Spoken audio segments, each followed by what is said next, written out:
Hi friends, எல்லோரும் எப்படி இருக்கிறீங்க? இது மறுநாள் பார்த்துக்கோங்க. எல்லா பொருளையும் எடுத்துகிட்டு வந்து சாமி கும்பிட்றதுக்கு தேவையான பொருள்லாம் எடுத்து வச்சுக்கிட்டு இருந்தேன் நான். என் பையன் தான் வீடியோ எடுத்துக்கிட்டு இருந்தான். அதுக்கப்புறம் அவன்கிட்ட ஒவ்வொரு பொருளையும் கேட்டால் அவன் என்னையும் ஒரு மாதிரி பேன்னு பார்த்துக்கிட்டே இருந்தான்.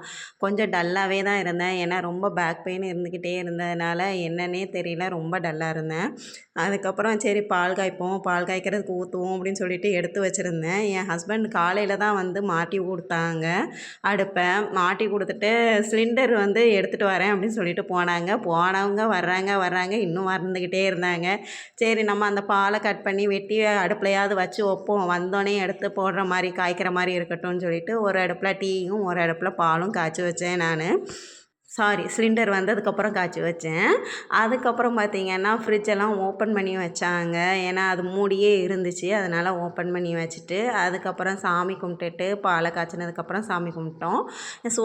உடனே தோசை சுட்டு எல்லோரும் சாப்பிடுவோமேன்னு சொல்லிவிட்டு சாப்பிட உட்காந்தாச்சு. காலையிலைக்கு வந்து நேற்று உள்ள புளிக்குழம்பு இருந்துச்சா, அதை கொண்டு வந்துட்டேன்.